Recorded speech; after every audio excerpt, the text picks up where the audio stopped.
I was once an engineer. People consider me a fallen engineer, and now I'm a lawyer, and people consider me a recovering lawyer. You might wonder what the heck a lawyer is doing talking to you about Silicon Valley, and one of the things that I thought of in preparing this speech is that a lawyer is a little bit, in Silicon Valley, is a little bit like Forrest Gump in history. We're everywhere. It's just that you were looking at the other guy in the photo. And we are not much recognized, but the clients that we serve are very well known to you. I wanted to start, though, with a little bit of history, some of which you know about engineering and what influenced me as an engineer. I know you know the whole story of Hewlett & Packard and the oscillators and Fantasia. I know John Hennessy told you about this a few weeks ago. I just had to say it because every time I came to a double E class at Stanford, we started with the whole bit about Hewlett & Packard and the garage in Addison Street and all of that. And what I can tell you, though, is it was a very, made a very big impression on me and a very accurate representation of what goes on in startup companies even today. And I was influenced by a couple of people, some of whom you know. One is Jim Gibbons, I'll tell you about that, Doug Engelbart, Ted Hoff, and Dave Boston, all of whom had ties with Stanford. I want to tell you just quickly a little bit about how they influenced my life as an engineer. First, you know the story about Hewlett & Packard. Jim Gibbons, who's still here at this, over in the CIS lab, was a young professor when I was an undergraduate here, and he always taught at 8 a.m. He was a very busy guy. He had to talk to Washington, D.C. in the morning and teach a class at 8 and then help his graduate students at 9 and then go off to help startup companies the rest of the day. And he was a very, very impressive guy who really managed his time, still very active in Silicon Valley. He taught the introductory course to semiconductors, and he wrote the textbook. And I learned from talking to some of the students earlier that the textbook is, alas, out of date, but at the time it was kind of cutting edge, the theory of transistors. And we were a week into the course and had studied the first chapter, learning all about transistor as amplifier. And he gave us a pop quiz. We walked into class one day and he gave us a pop quiz. And he asked us to solve a circuit. I put a little circuit diagram down there in the slide. That wasn't the circuit. And we had to compute the current going through a resistor in the circuit. All we knew was that the model of a transistor was whatever the input is, the output is 100 times that. And so you could do this kind of recursive as a feedback loop. And you do this recursive calculation, you get an absurd answer that was something like 4,087 amps.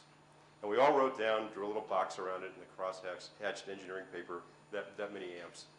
Except I wrote underneath, this answer must be wrong. And Jim Gibbons took all the blue books back and came back the next week and sort of tossed them on the table. So I'm very disappointed in the class. Everybody got the question wrong, and one student knew that the answer was wrong. I gave all of you a C except for the student who knew that the answer was wrong. I gave him a D.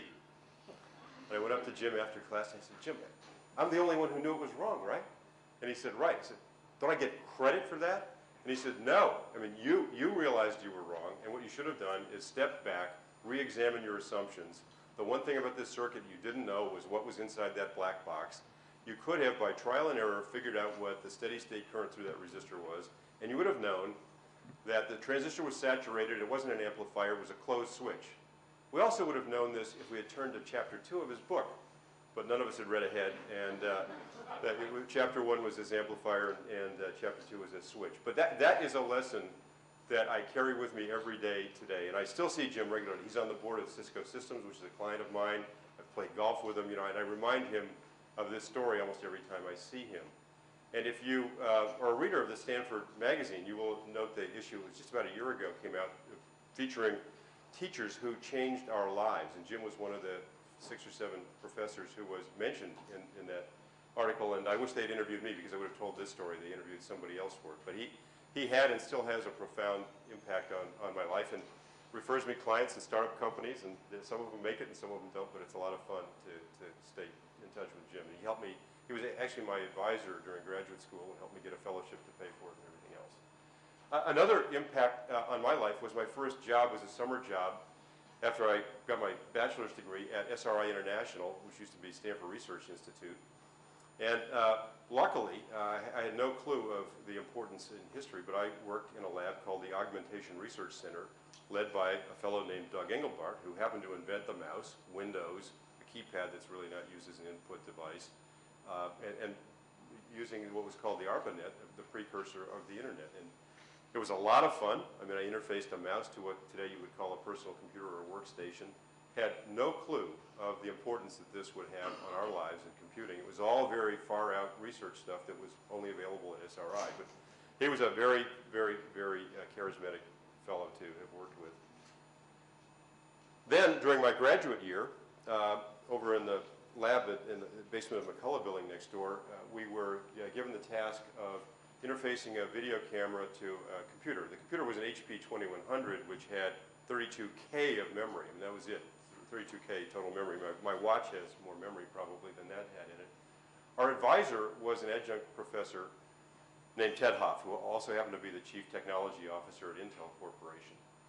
And we were busily trying to figure out how we could create a buffer memory to get all that video data into the computer fast enough. And we were soldering transistors together, and we were going to die. I mean, it would have been 10,000 years before we soldered enough transistors together to create a memory. And he walked over to us one day, and he reached into his pocket, and he dropped a whole bunch of chips on the desk and said, "Don't tell anyone where you got these. These are experimental chips at Intel. They're 1K DRAMs, and you can use them. It'll save you a lot of soldering." And in fact, we did, and we wired them all together, and suddenly we had a buffer memory. This was in 71. Intel went public in October of 71 at what in today's terms would be 2 cents a share, and today it's trading in the high 20s. And we had our nose so close to the bench and right up against the soldering iron that none of us thought to go out and buy Intel stock after finding out about these chips. And that, to me, is the single reason why Tom Byers needs to teach entrepreneurship at the engineering school, because you all need to recognize the import of what you do. Doug Engelbart never made any money on the mouse. You know, we never bought Intel stock. Ted Hoff certainly reaped some of the financial rewards by being an early employee there. But you know, we were so fascinated with the technology that we didn't understand the business implications.